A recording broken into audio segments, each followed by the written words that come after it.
திருச்சிற்றம்பலம். அடியார்களே, ஒரு வாரத்திற்கு முன்பாக எனது கனவில் நமது ஊர் பிள்ளையார் ஆலயத்திற்கும் ராமபுரான் ஆலயத்திற்கும் இதுபோன்று நமது ஊர் மக்களை அனைவரையும் ஒன்று திரட்டி அதற்கான ஆலோசனை கூட்டம் செய்வதாக கனவு கண்டேன். எழுந்து பார்க்கிறேன், விடியற் காலை மணி 5 மணி. எனக்கு என்ன செய்வது என்று புரியவில்லை. காலையில் எழுந்தவுடன் நமது மாலினி தாமோதரன் மாமாவிடம் சென்று, மாமா இப்படி கனவு கண்டேன் என்று சொன்னேன்.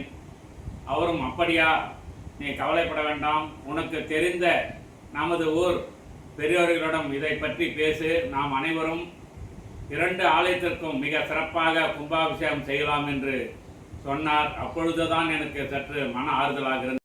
ஏன் இப்படி கனவு வந்தது என்று நினைத்து பார்க்கும்பொழுது, வெகு நாட்களாக நான் ஊருக்கு வரும்பொழுதெல்லாம் இந்த ஆலயத்தை பார்க்கும் பொழுது மனவேதனையாக இருந்தது.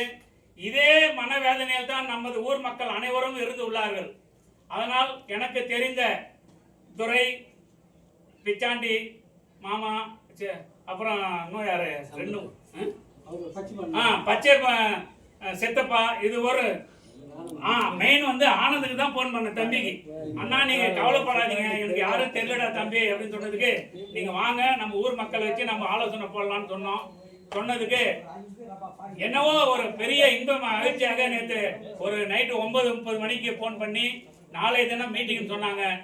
இரவு முழுவதும் எனக்கு தூக்கமே இல்லை. நீங்க நம்ம ஏதோ ஒரு என்னுடைய பிறவில வந்து ஒரு ஆனந்தத்தை அடைஞ்சது போல ஒரு இன்ப உணர்ச்சி.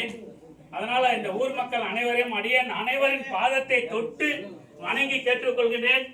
யாருக்காவது ஏதாவது மன குறைகள் இருந்தாலும் அனைத்தையும் ஒதுக்கி வைத்துவிட்டு நமது ஊர் நன்றாக இருக்க வேண்டும், நமது ஆலயங்கள் திருப்பணி நன்றாக நடக்க வேண்டும் என்று அனைவரும் ஒத்துழைப்பு கொடுத்து 2 கோயில்களுக்கும் மிக மிக விரைவில் கும்பாபிஷேகம் செய்ய வேண்டும். அதோடு மாரியம்மன் ஆலயமும் ஓம் சக்தி ஆலயமும் கண்டிப்பாக அதற்கும் சேர்த்து ஒரு திருப்பணி நடந்து கும்பாபிஷேகம் நடக்க வேண்டும் என்று எல்லோரும் விரும்புகின்றார்கள். ஆக 4 கோயிலுக்கும், நமது ஊரில் உள்ள 4 கோயிலுக்கும் திருப்பணி நடந்து கும்பாபிஷேகம் நடந்து நாம் நலமாக வாழ வேண்டும், உலகத்தில் உள்ள அனைவரும் நலமாக வாழ வேண்டும் என்று அனைவரின் சார்பாக பிரார்த்தனை செய்கின்றோம்.